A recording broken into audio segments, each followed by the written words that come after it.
Very good morning to all of you. Today we discuss our last topic, training and development, which is the last topic of our staffing chapter. First of all, there is one quotation given by our Dr. Jawaharlal Nehru. Training is expensive.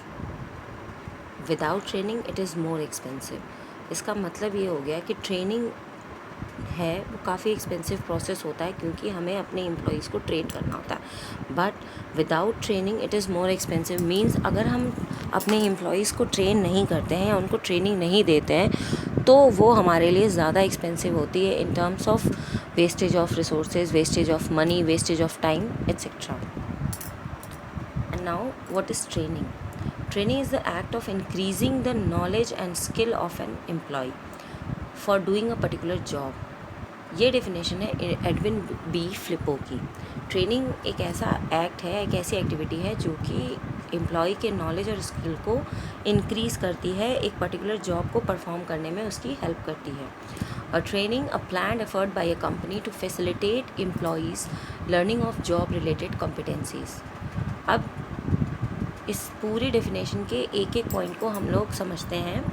Training की जब हम बात करते हैं तो training जो है एक प्लान्ड एफर्ट होता है, यानी कि एक प्लान्ड प्रोसेस होता है जिसमें कि जो भी कंपनी है, जो भी ऑर्गेनाइजेशन है अपने एम्प्लॉयज़ को जॉब रिलेटेड कॉम्पिटेंसी प्रोवाइड कराती है. अब कॉम्पिटेंसीज़ का मतलब क्या होता है? कॉम्पिटेंसीज़ इंक्लूड नॉलेज, स्किल और behaviour critical for successful job performance. जब हम कॉम्पिटेंसीज़ की बात करते हैं तो कॉम्पिटेंसीज़ का मतलब हो गया जो भी नॉलेज, स्किल या बिहेवियर है वो किसी भी सक्सेसफुल जॉब वर्क के लिए ज़रूरी होता है. The goal of training is for employees to master the competencies and apply them to their day to day activity. जब हम ट्रेनिंग के ऑब्जेक्टिव या गोल की बात करते हैं तो इसका मतलब ये होता है कि जो भी एम्प्लॉयज़ हैं वो अपनी डे टू डे एक्टिविटीज़ में मास्टर हो जाएं, यानी कि वो कॉम्पिटेंसीज़ उनको सिखाई जाती हैं. To use training to gain a competitive advantage, a company should view training broadly as a way to create intellectual capital. अब इंटेलेक्चुअल कैपिटल मीन्स क्या होता है? It includes basic skills and advance skills and understanding of the customer or manufacturing system and self-motivated creativity. Next है training and development. Training के बारे में हमने पढ़ा कि it's improve the knowledge, skill and attitude of employee for the short term particular to a specific job और task.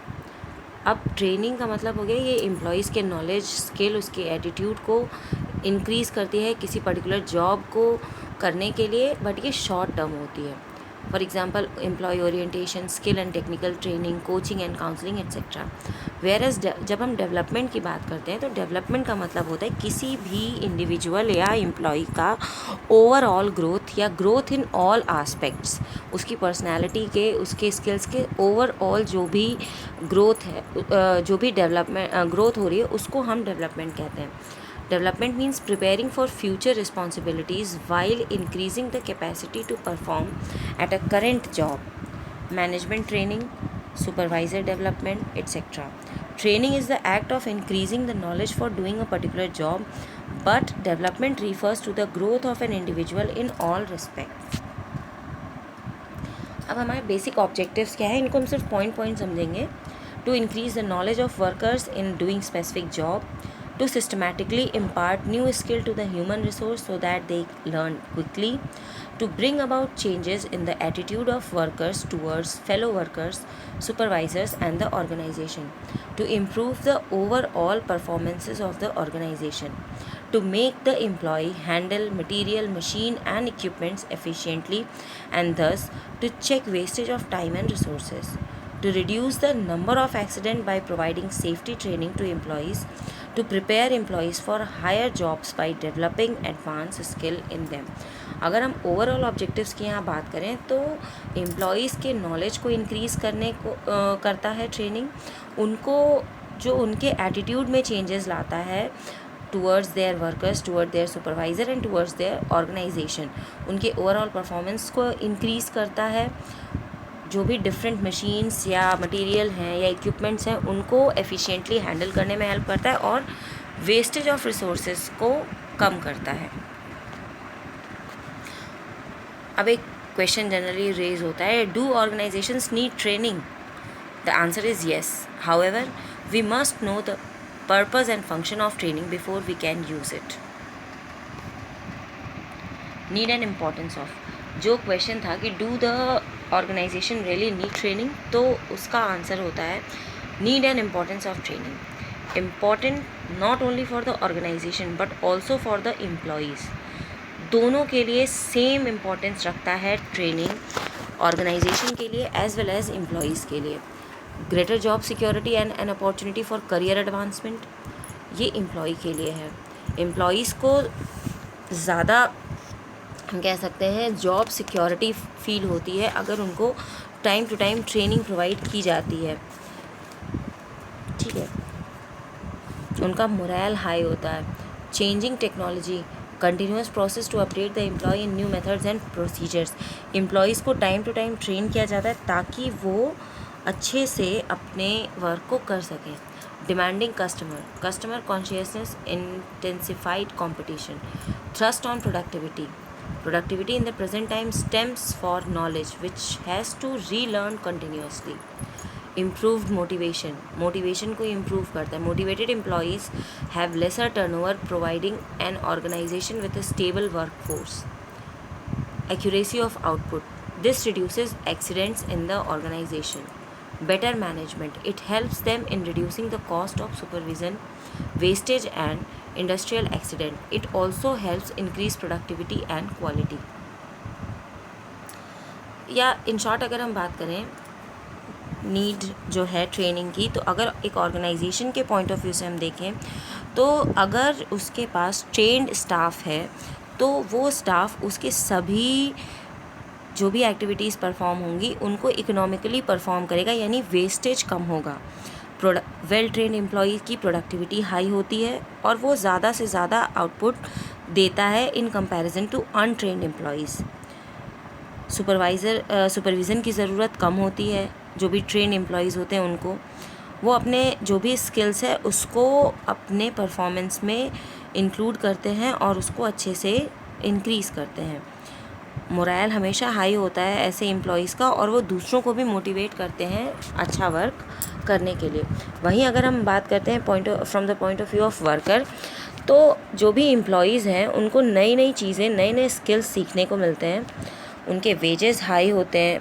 जो जाहिर सी बात है, हमने एक प्रिंसिपल पढ़ा था पीस वेज सिस्टम, वहाँ पे ये हमने पढ़ा था कि जो भी एम्प्लॉय अच्छा परफॉर्म करता है उसको आपको हाई वेज देना चाहिए और जो कम परफॉर्म करता है या स्टैंडर्ड के अकॉर्डिंग परफॉर्म नहीं करता उसको कम पे मिलनी चाहिए।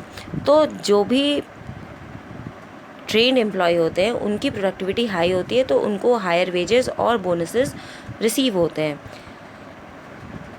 इस तरीके से ट्रेनिंग के थ्रू प्रमोशन के लिए भी एम्प्लॉयज़ को प्रिपेयर किया जाता है ताकि वो हायर पोस्ट पे वर्क कर सकें, ये सारी चीज़ें। अब हम नेक्स्ट आते हैं ट्रेनिंग वर्सेस डेवलपमेंट। जब हम ट्रेनिंग की बात करते हैं, training means learning skills and knowledge for doing a particular job and increases skills required for job. मतलब क्या हो गया, ट्रेनिंग का मतलब हो गया कि जो भी लर्निंग स्किल है उसको इंक्रीज़ करता है, स्किल्स एंड नॉलेज को इंक्रीज़ करता है for doing a particular job. जब हम डेवलपमेंट की बात करते हैं, it refers to the growth of employee in all respects. It is more concern with shaping the attitudes. Training generally impart specific skills to the employee. जब training दी जाती है वो पर्टिकुलर स्किल को इंक्रीज़ करने के लिए दी जाती है। जब हम डेवलपमेंट की बात करते हैं, development is more general in nature and aims at overall growth of their executives. Training is concerned with maintaining and improving current job performance, so it is a short-term perspective. वहीं development builds up competencies for future performance and has a long-term perspective. Training is job-centered in nature, whereas development is career-centered in nature. The role of trainer or supervisor is very important in training. All development is self-development and the executive has to internally motivate it for the same. Means क्या हो गया, अगर हम overall बात करें तो training and development दोनों side by side चलते हैं, बट ट्रेनिंग जो है एक शॉर्ट टर्म प्रोसेस है, वहीं डेवलपमेंट लाइफ लॉन्ग चलने वाला आस्पेक्ट है, एक लाइफ लॉन्ग चलने वाला प्रोसेस है, क्योंकि ये एम्प्लॉयज़ के एटीट्यूड को शेप करता है। या हम कह सकते हैं training is used in relation to operative employees, whereas development is used in relation to executives और मैनेजर्स। अब टाइप्स ऑफ ट्रेनिंग की हम बात करते हैं। यहाँ पे नंबर ऑफ टाइप्स दिए हुए हैं, on the job training end of the job training basically. तो ऑन द जॉब ट्रेनिंग की हम जब बात करते हैं, ऑन द जॉब ट्रेनिंग का मतलब हो गया कि आप वर्क प्लेस पे रहते हुए आपको जॉब परफॉर्मेंस के साथ साथ आपको ट्रेनिंग दी जाती है। वहीं दूसरा पार्ट होता है ऑफ द जॉब ट्रेनिंग, यानी कि यहाँ आप प्लेस ऑफ वर्क से दूसरी जगह पे आपको ट्रेनिंग दी जाती है। जब हम ऑन द जॉब मेथड्स की बात करते हैं तो यहाँ पे अप्रेंटिसशिप प्रोग्राम हो गए, इंटर्नशिप प्रोग्राम हो गए, कोचिंग हो गई, जॉब रोटेशन एक्सेट्रा। वहीं जब हम ऑफ द जॉब मेथड्स की बात करते हैं तो vestibule training, classroom lectures, conferences, case study, computer modelling etcetera, ये सारी चीज़ें पढ़ते हैं। The method selected should be best suited to a specific organization needs. The various factors generally considered for selecting a method include skill required, qualification of candidate, cost, time available, depth of knowledge, etc. सबसे पहले हम आते हैं on the job training के meaning पे।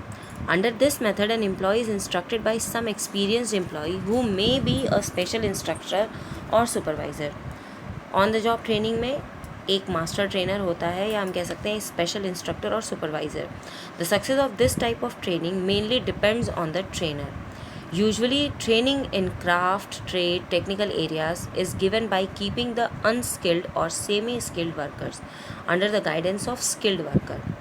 On-the-job training may be in the form of coaching, job rotation, and special assignment, apprenticeship program, internship, etc.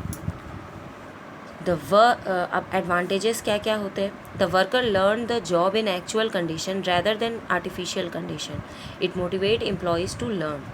It is less expensive and consume less time. The training is under the supervision of supervisor who take interest in the training program. The production does not suffer under this method. The trainee learns rules and regulations while learning the job.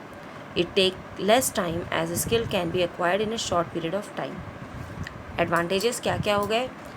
जो workers हैं या जो trainees हैं उनको actual condition में work कराया जाता है, लेस एक्सपेंसिव होता है और टाइम भी कम लगता है। The training is under the supervision of supervisors who take interest in training. जो भी सुपरवाइज़र इंटरेस्टेड होते हैं वो बहुत अच्छे से अपने ट्रेनीज़ को ट्रेन करते हैं। वहीं कुछ लिमिटेशंस भी हैं। The training is highly disorganised and haphazard. कोई सिस्टमैटिक ट्रेनिंग मॉड्यूल नहीं फॉलो किया जाता। The supervisor may not be in a position to devote time and hence faulty training may take place. The experienced trainer may not be available. There is a lack of motivation on the part of trainee to receive training. Off the job training. अब off the job training में क्या क्या मतलब basically हम जब बात करते हैं उसके off the job training के मीनिंग के बारे में। Under this method, the worker is required to undergo training for a specific period away from the workplace. Off the job methods are related with both knowledge and skill in doing a certain job. अब इसमें कौन कौन सी trainings हैं? Lecture और classroom method. The technical और special information can be given in a simple way through lecture system. This method is advantageous when a large number of trainees are to be trained at a time. The conference method. Trainees explain the facts, principles or concept and discussions take place. The trainees pool their knowledge and try to find solution to the problem or develop new ideas as per the interference of discussion. This method is suitable for analyzing problem and issues and examining them from different viewpoints. Seminar or team discussions. In seminar method, the trainees may be asked to write paper on specific topic. The papers are read in the seminar and then a critical discussion is held where all the trainees participate. Programmed instruction. Programmed instruction is a computer-based training that comprises of programmed instruction में computer-based training that comprises of graphic multimedia text that is connected to one another and is stored in memory. It provides the participants with content information, asks questions, and based on answers goes to the next level of information. If the trainee gives the correct answer, one branch moves the trainee forward to the new information. जो major हमारे topics हैं जो exam में generally पूछे जाते हैं उसमें है आपका अप्रेंटिसशिप ट्रेनिंग। अप्रेंटिसशिप ट्रेनिंग का मतलब होता है कि पर्टिकुलर ट्रेड या क्राफ्ट में एम्प्लॉयज़ या वर्कर्स को ट्रेनिंग दी जाती है। In many industries such as metal, printing and building construction, this method of training is widely in used. The apprenticeship training may go on for 4 to 5 years. The worker is usually absorbed by concerned industry after training period is over. They get practical knowledge while working on the job and theoretical knowledge in the classroom lecture. अब advantages क्या हैं? The trainees get valuable skill which carries good demand in the market. From employer's point of view, it is cheap source of labor and in addition a skilled workforce is maintained. It reduces labor cost and production cost as rate of labor turnover is very low. But there are always some limitations are there. The training period is very long and the trainee require regular supervision which may not be possible in a large scale concern. Rigid standards make this method unsatisfactory. If a worker fails to learn after a long period of training, he may not be absorbed. This may create labor problem for the firm. Vestibule training. Vestibule training means a passage or room between the outer door and the interior of a building. In order to reach the inner of a house, one must pass from vestibule. Under vestibule training, workers are trained on special machine in a separate location or classrooms. Training is given in artificial conditions which are just like the real condition. The theoretical training given in classroom, the supervisor is relieved of training the new employees. Advantages: the trainer is a specialist and processes specialization in training. Since the training is given off the job, trainees can concentrate on learning.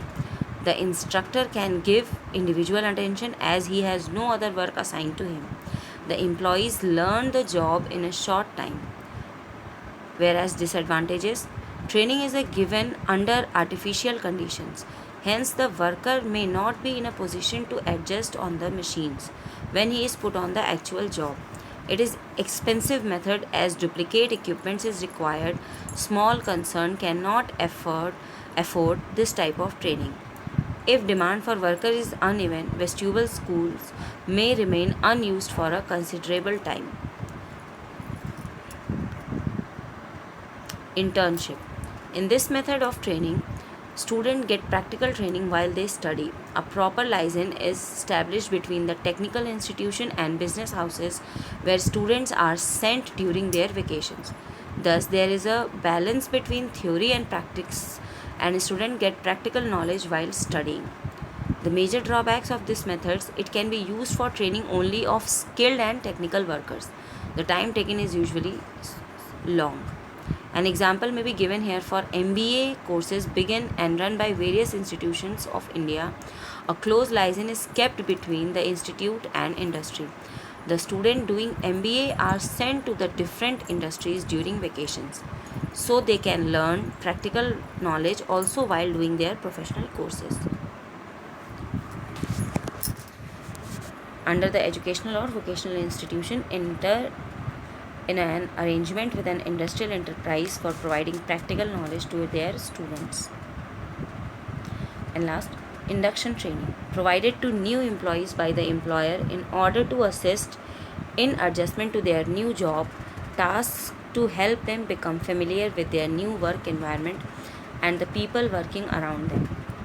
This type of training will also outline the basic overview of the business and its services as well as the new employee's role in the environment. What can training do for employees? It increases their confidence. develop their new skills, opportunities, and give them opportunities for quick promotion and self development, and also helps in earning in higher remuneration and other monetary benefits. Training also develop adaptability skills among workers, and it's increase safety while using various safety devices and while using various machines in industry.